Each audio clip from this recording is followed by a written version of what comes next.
Hello and welcome back to my YouTube channel. तो आज की वीडियो में हम ऑटो इम्यून डिजीज़ के बारे में पढ़ेंगे। तो सबसे पहले हम डेफिनेशन से स्टार्ट करते हैं।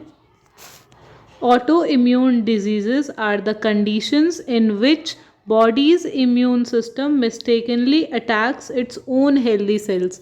जो ऑटो इम्यून डिजीज़ है ये वो कंडीशंस है जिसमें क्या होता है कि हमारी बॉडी के खुद का जो हमारी बॉडी का इम्यून सिस्टम है वो मिस्टेकनली गलती से हमारे खुद के हेल्दी सेल्स को अटैक करने लग जाता है। हमारे खुद के बॉडी के जो हेल्दी सेल्स हैं, टिश्यूज़ हो गए या फिर ऑर्गन्स हो गए, या फिर हमारी जब ये सेल्स टिश्यूज़ या ऑर्गन्स को क्या करेगा, अटैक करेगा, तो हमें एक्यूट इन्फ्लामेशन तो होगी, साथ ही साथ क्या होगा, इट लीड्स टू क्रोनिक, लंबे टाइम तक इन्फ्लामेशन को कॉज करा सकता है, टिश्यू डैमेज करवा रहा है and impaired function of the affected system. और जिस सिस्टम पे जहाँ पे हमारा जिस सिस्टम का इम्यून सिस्टम वीक हो गया है वहाँ पे क्या होगा कि फंक्शन जो होगा वो इम्पेयर्ड हो जाएगा। मतलब जैसे हमारा अगर डाइजेस्टिव सिस्टम की इम्यूनिटी जो है, इम्यून सिस्टम वहाँ पे प्रॉपरली वर्क नहीं कर रहा है तो प्रॉपरली डाइजेशन नहीं होगा,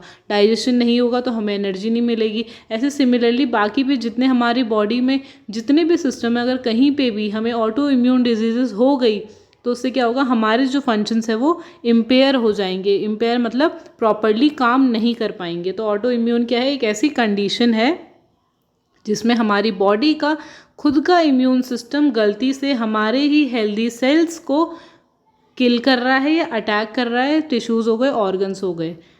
एक और डेफिनेशन है इसकी, that N auto immune disease occurs when the immune system which is supposed to protect the body from infection। Auto immune एक डिजीज़, एक ऐसी कंडीशन है जब क्या हो रहा है कि जो इम्यून सिस्टम है उसका काम क्या है, विच इज़ सपोज टू, जिसका काम है कि वो हमारी बॉडी को प्रोटेक्ट कर सके फ्रॉम इन्फेक्शन, पर वो क्या कर रहा है, it starts attacking our own body, है ना।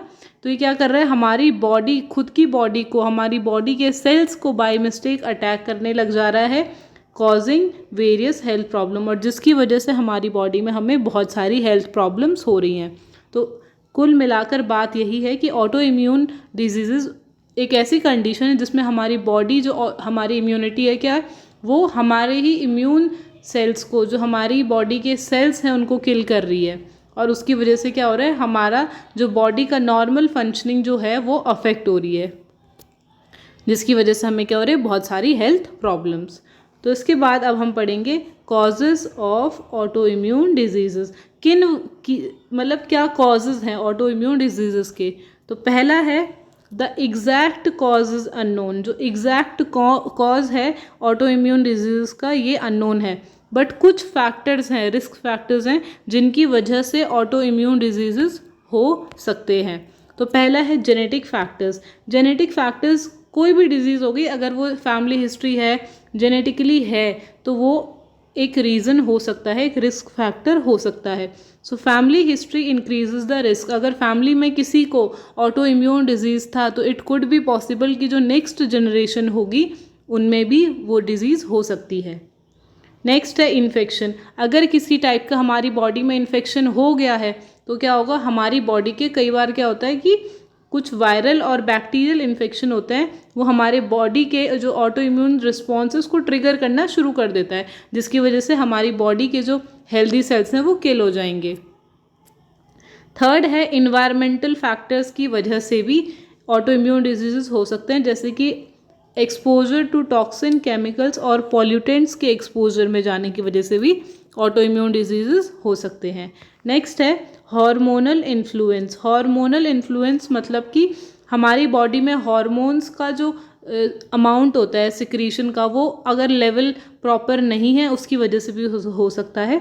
सो मोर कॉमन इन वुमेन। जो वुमेन्स हैं उनमें ज़्यादा होता है ड्यू टू एस्ट्रोजन के इफ़ेक्ट्स की वजह से। डाइट और लाइफस्टाइल भी एक इम्पॉर्टेंट फैक्टर है ऑटो इम्यून डिजीज़ का, कि दैट जो पुअर न्यूट्रिशन वाले होते हैं या हाई शुगर इनटेक या प्रोसेस्ड फूड जो इनटेक करते हैं उन्हें भी ऑटो इम्यून डिजीज़ होने के चांसेस होते हैं। नेक्स्ट है स्ट्रेस। स्ट्रेस की वजह से भी हमारा जो इम्यून सिस्टम है वो वीक होने लगता है, अगर हमें लंबे टाइम से स्ट्रेस है, क्रोनिक स्ट्रेस है तो। नेक्स्ट है सनलाइट एक्सपोजर। अगर हम प्रॉपर सनलाइट नहीं ले रहे हैं, विटामिन डी नहीं ले रहे हैं, सो लैक ऑफ विटामिन में इंक्रीज द रिस्क, और विटामिन डी की कमी की वजह से भी ऑटो इम्यून डिजीज़ हो सकते हैं। नेक्स्ट है मेडिकेशंस। कुछ ड्रग्स होती हैं, उनके साइड इफ़ेक्ट्स की वजह से वो क्या करते हैं, हमारे ऑटो इम्यून रिएक्शंस को ट्रिगर करते हैं, जिसकी वजह से हमें ऑटो इम्यून डिजीज़ हो सकती हैं। तो नेक्स्ट अब हम पढ़ेंगे how auto immune disease differ from normal immune function. जो ऑटो इम्यून डिजीज़ हैं वो हमारे नॉर्मल इम्यून फंक्शन से कैसे डिफरेंट है। तो अगर हम हमारे नॉर्मल इम्यून फंक्शन की बात करें, तो जो हमारा नॉर्मल इम्यून सिस्टम है, it identifies the harmful invaders. मतलब जो हमारा नॉर्मल इम्यून फंक्शन है, उनका काम क्या है हमारे इम्यून सिस्टम का, कि वो आइडेंटिफाई कर सके, पता लगा सके कि हमारी बॉडी में क्या हार्मफुल इन्वेडर्स, मतलब बैक्टीरिया हो गए, वायरस हो गए, कौन से हार्मफुल बैक्टीरिया और वायरस हैं, इनको आइडेंटिफाई करना हमारे इम्यून सिस्टम का काम है। नेक्स्ट है, फिर उसके बाद हमारा इम्यून सिस्टम क्या करता है, एंटीबॉडीज़ को प्रोड्यूस करता है और इम्यून सेल्स को भी प्रोड्यूस करता है, ताकि वो इन इन्वेडर्स को, जो बैक्टीरिया वायरस हमारी बॉडी में एंटर हो चुके हैं, उन्हें क्या कर सके, अटैक कर सके और किल कर सके, ताकि हमारी बॉडी इन्फेक्शन से प्रिवेंट कर सके वो। नेक्स्ट है, it does not attack the body's own cell. जो नॉर्मल इम्यून फंक्शन होता है वो क्या करता है, हमारी बॉडी के खुद के सेल्स को, खुद के टिश्यूज़ को अटैक नहीं करता है। पर अब बात करें ऑटो इम्यून डिजीज़ की, so the immune system fails to recognize its own healthy cells. जब हमें कोई ऑटो इम्यून डिजीज़ हो जाती है तो तब क्या होता है, हमारी बॉडी का जो इम्यून सिस्टम है वो हमारी बॉडी के हेल्दी सेल्स को नहीं रिकॉग्नाइज, पहचान नहीं पाता। पर जबकि हमारे इम्यून सिस्टम का क्या काम था कि वो हमारे जो बैक्टीरिया है, वायरस है, उनका पता लगा सके। पर जो ये हमें जब ऑटो इम्यून डिजीज़ हो जा रहा है, तब हमारी बॉडी जो हमारे खुद के हेल्दी सेल्स हैं उनको तक आइडेंटिफाई नहीं कर पा रही है। और उसके बाद जब वो उन्हें आइडेंटिफाई नहीं कर पा रही है, तो उन्हें क्या लग रहा है कि ये जो हमारी बॉडी के खुद के सेल्स हैं, ये क्या है, हमारे बैक्टीरिया या वायरसेस हैं जो हमें इन्फेक्शन कॉज कर सकते हैं। तो उस वजह से फिर क्या करते हैं, हमारे जो इम्यून सिस्टम है ऑटो इम्यून डिजीज़ की कंडीशन में वो गलती से, मिस्टेकनली हमारे नॉर्मल टिश्यूज़ को अटैक करना स्टार्ट कर देते हैं, जिसकी वजह से इन्फ्लामेशन होता है और डैमेज होना शुरू हो जाता है। फिर है, this leads to chronic illness and organ dysfunction. और जब हमारा ही इम्यून सिस्टम हमारे ही बॉडी के सेल्स को, टिश्यूज़ को अटैक करना शुरू कर दे रहा है, तो उसकी वजह से हमें क्रोनिक इलनेस, लंबे टाइम तक कोई इलनेस हो सकती है, और हमारे ऑर्गन का डिसफंक्शन भी हो सकता है। जो हमारा ऑर्गन है, जैसे कि यहाँ अगर हमारी किडनी में हमें कोई प्रॉब्लम हो गई है, अगर हमें ऑटो इम्यून डिजीज़ हो गई है कोई किडनी में, तो हमारी किडनी क्या होगी, प्रॉपर वर्क ही नहीं कर पाएगी। किडनी का काम होता है मेनली फिल्ट्रेशन, तो फिल्ट्रेशन ही नहीं हो पाएगा तो आगे और ऑर्गन डिसफंक्शन हो जाएगा। नेक्स्ट अब हम पढ़ेंगे classification of auto immune diseases. तो जो क्लासिफिकेशन में क्या होता है कि हम कुछ सिमिलैरिटीज़ और कुछ डिफरेंसेस के बेसिस पे हम डिजीज़ को या फिर किसी भी चीज़ को क्लासीफाई करते हैं। सो जो ऑटो इम्यून डिजीज़ हैं, they are classified into 2 main categories. तो जो हमारा ऑटो इम्यून डिजीज़ है वो 2 मेन कैटेगरीज में डिवाइड है। पहला है organ specific autoimmune disease and second one is systemic auto immune disease. तो जो हमारा organ specific autoimmune disease है, इट मीन्स ये एक पर्टिकुलर ऑर्गन के बारे में बोला गया है कि एक सिर्फ ऑर्गन में ही होता है, और जो सिस्टमिक है ये फैलता है। तो हम इसको थोड़ा डीप में पढ़ेंगे अब। तो जो हमारा organ specific autoimmune disease है, ये क्या है, that in these disease the immune system attacks a specific organ और टिश्यू। जो organ specific autoimmune disease है, इसमें जो डिजीज़ होता है, जो हमारा इम्यून सिस्टम है, वो क्या करेगा, किसी एक स्पेसिफिक ऑर्गन को या टिश्यू को अटैक करेगा। The damage is limited. जो डैमेज है, क्योंकि अब हमारा जो इम्यून सिस्टम है वो हमारे ऑर्गन या टिश्यू को अटैक कर रहा है, तो जो डैमेज है वो लिमिटेड है to the one part of the body. जिस पर्टिकुलर ऑर्गन पे वो अटैक कर रहा है, सिर्फ उसी पार्ट में ही लिमिटेड है वो डैमेज, कहीं और फैला नहीं है, किसी और ऑर्गन को डैमेज नहीं करा है। The specific autoantibodies target cells of the affected organs. तो जो हमारे कुछ स्पेसिफिक ऑटो एंटीबॉडीज़ हैं वो टारगेट करती है हमारे सेल को, सेल्स जो होते हैं अफेक्टेड ऑर्गन के, उनको टारगेट करती है। जैसे कि हमारा हार्ट है, अगर हमारे हम किडनी की बात करते हैं, तो जो हमारा specific organ specific autoimmune disease है, जैसे कि हमारी इम्यून सिस्टम ने हमारे जो किडनीज़ होती हैं उस पर अटैक करना शुरू कर दिया। तो अब जब हमारे इम्यून सिस्टम ने क्या करा, हमारी किडनी को अफेक्ट करना या अटैक करना स्टार्ट करा, तो जो डैमेज है वो सिर्फ क्या होगा, किडनी में होगा। और कुछ एंटीबॉडीज़ जो ऑटो एंटीबॉडीज़ हैं वो क्या करेंगी, हमारे टारगेट करेंगी किडनी के सेल्स को, ताकि वो उस ऑर्गन को अफेक्ट कर सके, क्योंकि हमारी बॉडी रिकॉग्नाइज नहीं कर पा रही कि ये हमारी बॉडी के सेल्स हैं। जैसे कि जो हमारे organ specific autoimmune disease हो गए, इसमें कौन कौन सी डिजीज़ कंडीशंस आती हैं। तो पहला है हमारा टाइप 1 डायबिटीज़। जो टाइप 1 डायबिटीज़ है ये किसी और बॉडी पार्ट को अफेक्ट नहीं करती, इट अफेक्ट्स द पैनक्रियाज। तो ऑर्गन स्पेसिफिक में आगे पैनक्रियाज को अफेक्ट कर रही है। अब जो टाइप 1 डायबिटीज़ मेलाइटिस है, इट अफेक्ट्स द पैनक्रियाज। उसके बाद इसके सिम्टम्स होंगे, फ्रीक्वेंट यूरिनेशन होगा, एक्सेसिव थर्स्ट, बार बार यूरिनेशन होगा, एक्सेसिव बहुत ज़्यादा प्यास लगेगी, वेट लॉस भी होगा, और फैटीग, थकान भी बार बार लगेगी। इसका अगर डायग्नोसिस की बात करें तो इसमें ब्लड शुगर टेस्ट करवाते हैं एंड ऑटो एंटीबॉडी टेस्ट भी करवाते हैं। एंड ट्रीटमेंट की बात करें तो insulin therapy, healthy diet and regular exercise. तो type 1 diabetes is an example of organ specific autoimmune diseases. Next है हाशीमोटोज थायरोडाइटिस। अब इसके नाम में थायरोडाइटिस आ रहा है, तो ये कौन से ऑर्गन को अफेक्ट करेगा, वो है हमारा थायराइड ग्लैंड। तो जो हाशीमोटोज थायरोडाइटिस है ये थायराइड ग्लैंड को अफेक्ट करती है। Symptoms are fatigue, weight gain होगा, कोल्ड इंटॉलरेंस होगा एंड स्किन भी ड्राई होगी। इसके जो डायग्नोस्टिक इवैल्यूएशन में हम टेस्ट कराएंगे that is TSH, T3, T4 levels and thyroid antibody test. इसमें हम डायग्नोस्टिक इवैल्यूएशन में वही होगा, जितने भी थायराइड से रिलेटेड टेस्ट होंगे वो सारे हम इसमें कराएंगे। नेक्स्ट है ट्रीटमेंट। ट्रीटमेंट में हम thyroid hormone replacement therapy provide कराएंगे पेशेंट को जिसको हाशीमोटोज थायरोडाइटिस है। थर्ड जो डिजीज़ आती है हमारी organ specific autoimmune disease में, that is Addison disease and it affects हमारे एड्रिनल ग्लैंड्स एंड अगर आपको पता है कि एड्रिनल ग्लैंड्स कहाँ पे प्रेजेंट होती है, the location of adrenal gland, तो आप मुझे कमेंट सेक्शन में बता सकते हैं। सो जो एडिशन डिजीज़ है ये हमारे एड्रिनल ग्लैंड्स को अफेक्ट करती हैं। और इसके सब सिम्टम्स की बात करें तो फटीग होगा, लो BP होगा एंड डार्क स्किन के पैचेस होंगे। डायग्नोसिस में हम देखेंगे तो ACTH स्टिमुलेशन टेस्ट करवाते हैं, कॉर्टिसोल लेवल का टेस्ट होता है एंड ट्रीटमेंट में हम हार्मोन रिप्लेसमेंट थेरेपी प्रोवाइड कराएंगे।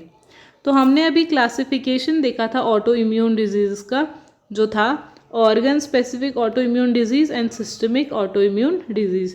ऑर्गन स्पेसिफिक में हमने इसके बारे में पढ़ा, उसके बाद हमने पढ़ा टाइप A डायबिटीज़ मेलाइटिस, उसके बाद हमने पढ़ा इसमें हाशीमोटोज थायरोडाइटिस और एडिशन डिजीज़। अब हम पढ़ेंगे स्पेसिफिक ऑटो इम्यून डिजीज़।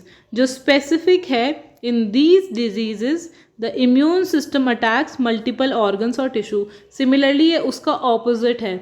इसमें क्या है कि इम्यून सिस्टम सिर्फ एक ऑर्गन को नहीं, मल्टीपल ऑर्गन्स को एंड मल्टीपल टिश्यूज़ को अटैक कर रहा है। The inflammation and damage are widespread. सिर्फ एक पर्टिकुलर एरिया पे, लिमिटेड एरिया में जो इन्फ्लेमेशन है या डैमेज है वो वहाँ पे नहीं है, पर्टिकुलर एरिया में वो पूरा फैल चुका है, वाइड स्प्रेड फैला हुआ है। काफ़ी जगह पे क्या होगा, इन्फ्लेमेशन होगा और डैमेज भी होगा, क्योंकि इसमें multiple organs and tissues involve हैं। नेक्स्ट है auto antibodies circulate in the blood stream. जो ऑटो एंटीबॉडीज़ हैं वो हमारे ब्लड स्ट्रीम में, ब्लड में सर्कुलेट करेंगी और उसकी वजह से हमारे बॉडी के अलग अलग सिस्टम्स जो हैं वो भी अफेक्ट होंगे। अब इसमें पहला एग्जाम्पल आता है सिस्टमिक लूपस एरिथमियाटिस, जिसमें क्या होता है, इट अफेक्ट्स हमारे स्किन को भी अफेक्ट करता है, जॉइंट्स को भी अफेक्ट करता है, किडनी को भी अफेक्ट करता है एंड हमारे हार्ट को भी अफेक्ट करता है। अगर इसके सिम्टम्स की बात करें तो जो इसमें रैशेस आते हैं पेशेंट को, दैट इज़ बटरफ्लाई शेप्ड के रैशेस आते हैं, जॉइंट पेन भी होता है, फटीग हो गया एंड किडनी से रिलेटेड इश्यूज, किडनी प्रॉब्लम्स भी पेशेंट को फेस करनी पड़ती हैं। डायग्नोसिस की बात करें तो ANA टेस्ट होता है, ब्लड टेस्ट होता है एंड यूरिन टेस्ट भी करवाए जाते हैं। नेक्स्ट ट्रीटमेंट की बात करें तो एंटी इन्फ्लामेटरी ड्रग्स दी जाती है, क्योंकि पेशेंट को अब इन्फ्लामेशन और डैमेज क्योंकि बढ़ चुका है, तो एंटी इन्फ्लामेटरी ड्रग्स देंगे, कॉर्टिकोस्टेरॉइड्स देंगे एंड इम्यूनोसप्रेसेंट्स देंगे, क्योंकि इसमें इम्यून सिस्टम बहुत ज़्यादा एक्टिव हो गया है। नेक्स्ट है रूमेटॉइड अर्थराइटिस। रूमेटॉइड अर्थराइटिस हमारे मल्टीपल जॉइंट्स को अफेक्ट करता है। सिमिलरली सिम्टम्स जॉइंट पेन होगा, स्टिफनेस होगी, स्वेलिंग होगी एंड कुछ केसेस में डिफॉर्मिटी भी हो सकती है। डायग्नोसिस में रूमेटॉइड फैक्टर टेस्ट होता है, RF टेस्ट, एक्सरे करा सकते हैं, MRI। और ट्रीटमेंट की बात करें तो DMARDS ये भी एक ट्रीटमेंट होता है। उसके बाद पेन रिलीवर्स दे सकते हैं, फिजियोथेरेपी भी दे सकते हैं। अगर आपको DMARDS की फुल फॉर्म पता है तो आप मुझे कमेंट सेक्शन में बता सकते हैं, और अगर आपको नहीं पता तो मैं कमेंट सेक्शन में पिन कर दूंगी, आप वहाँ जाके पढ़ भी सकते हैं।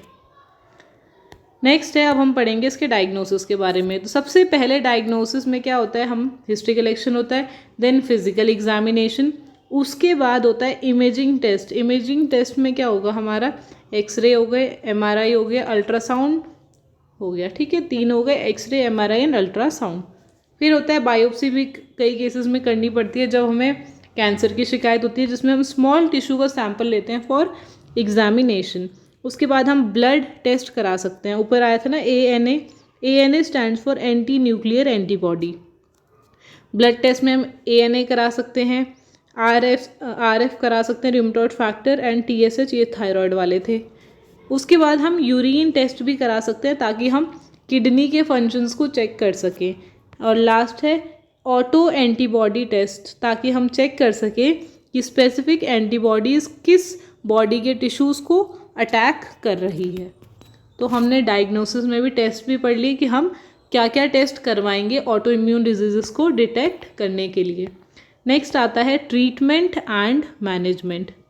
तो ट्रीटमेंट में अगर हम मेडिकेशंस की बात करें, फार्माकोलॉजिकल मैनेजमेंट की बात करें, तो पहला आता है हमें एंटी इन्फ्लामेटरी ड्रग्स देनी है, NSAIDs, non steroidal anti inflammatory drugs that reduces pain and swelling. ये पेन और स्वेलिंग दोनों को रिड्यूस करेगा। नेक्स्ट हम देंगे कॉर्टिकोस्टेरॉइड्स। कॉर्टिकोस्टेरॉइड्स क्या करेगा, सप्रेस इम्यून रिस्पॉन्स, हमारे इम्यून रिस्पॉन्स को सप्रेस करेगा क्योंकि वो बहुत ज़्यादा एक्टिव हो गया है। इम्यूनोसप्रेसेंट्स भी देंगे ताकि जो ओवर एक्टिव इम्यून सिस्टम है उसको कंट्रोल करा जा सके इम्यूनोसप्रेसेंट्स के थ्रू। नेक्स्ट है बायोलॉजिकल ड्रग्स भी दे सकते हैं जो स्पेसिफिक इम्यून पाथवेज को टारगेट कर सके। उसके बाद हम लाइफस्टाइल चेंजेस कर सकते हैं, जैसे कि हेल्दी डाइट लेना, intake of healthy diet and regular exercise करवा सकते हैं पेशेंट से, पेशेंट को एडवाइस कर सकते हैं for regular exercise. Stress management में पेशेंट की हेल्प कर सकते हैं, पेशेंट को एडवाइस कर सकते हैं योगा, मेडिटेशन। नेक्स्ट है अवॉइडिंग स्मोकिंग एंड एल्कोहल। अगर पेशेंट जो है वो स्मोकिंग कर रहा है या एल्कोहल को कंज्यूम कर रहा है तो हमें पेशेंट को अवॉइड करवाना है। नेक्स्ट है फिजिकल थेरेपी प्रोवाइड करानी है। It helps to maintain movement in joint related disease. Physical therapy हम तब दे सकते हैं पेशेंट को जब पेशेंट को जॉइंट रिलेटेड डिजीज़ है। नेक्स्ट है सर्जरी भी एक ऑप्शन है, it is used in severe cases. जब पेशेंट को बहुत ही ज़्यादा सीवियर ऑटो इम्यून डिजीज जैसे कि रूमेटॉइड अर्थराइटिस में हो सकता है कि पेशेंट को जॉइंट रिप्लेसमेंट जो सर्जिकल मैनेजमेंट हम कर सकते हैं। अब बारी आती है पेशेंट एजुकेशन की कि हम पेशेंट को क्या एजुकेट करेंगे डिजीज़ के बारे में। तो पहला है take medications as prescribed by your doctor. जो डॉक्टर ने प्रिस्क्राइब मेडिकेशन की है, मेडिकेशन जो प्रिस्क्राइब की है पेशेंट को, वो मेडिकेशंस उन्हें प्रॉपर बताना है, कितनी डोजेस कब लेनी है प्रॉपरली और कितने टाइम तक लेनी है। Schedule regular checkups for monitoring, regular checkups करवाने हैं। नेक्स्ट है eat a balance diet with fruits vegetables and whole grains. Fruits, vegetables and whole grains लेने हैं। नेक्स्ट है engage in gentle exercise like walking और योगा। वॉकिंग मतलब proper exercises करनी है, योगा करना है। Manage stress through meditation, stress management करना है through meditation. Deep breathing exercise करनी है। और अगर आपकी कोई हॉबीज़ है तो आप उनसे रिलेटेड भी एक्टिविटीज़ कर सकते हो। Avoid triggers that worsen symptoms, वो फैक्टर्स जो हमारी डिजीज़ को ट्रिगर करते हैं और बढ़ाते हैं, तो हमें उन चीज़ों को अवॉइड करना है ताकि जो सिम्टम्स है वो वर्स मतलब और ख़राब ना हो। सच एज स्ट्रेस और इन्फेक्शन, जिसकी वजह से अगर पेशेंट को स्ट्रेस हो रहा है या इन्फेक्शन होता है या पेशेंट किसी चीज़ से एलर्जिक है, तो हमें उन चीज़ों को अवॉइड करना है।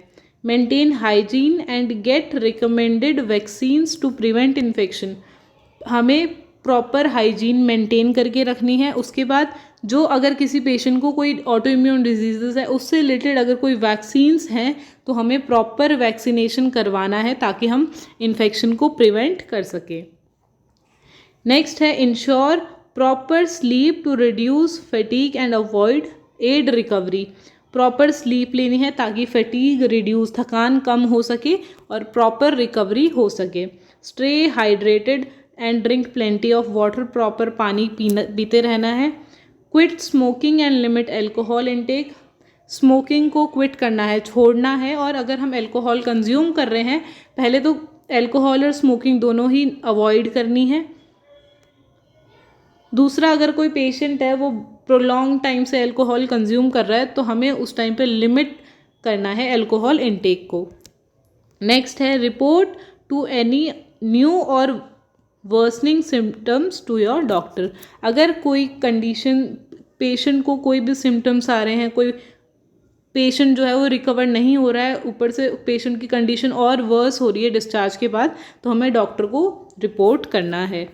अब हम पढ़ेंगे कुछ कॉम्प्लिकेशंस के बारे में, जैसे कि ऑर्गन डैमेज हो सकता है, किडनी, लंग्स और हार्ट, तीनों ऑर्गन डैमेज हो सकते हैं। Increased risk of infection due to immune suppression, और कई बार इन्फेक्शन जो होता है, रिस्क ऑफ इन्फेक्शन वो भी बढ़ जाता है। जॉइंट की डिफॉर्मिटी या डिसेबिलिटी हो सकती है रूमेटॉइड अर्थराइटिस की केस में। And increased risk of cancer, और कुछ केसेस में कैंसर के जो रिस्क होते हैं वो भी इंक्रीज़ हो जाते हैं। तो आज की वीडियो में इतना ही।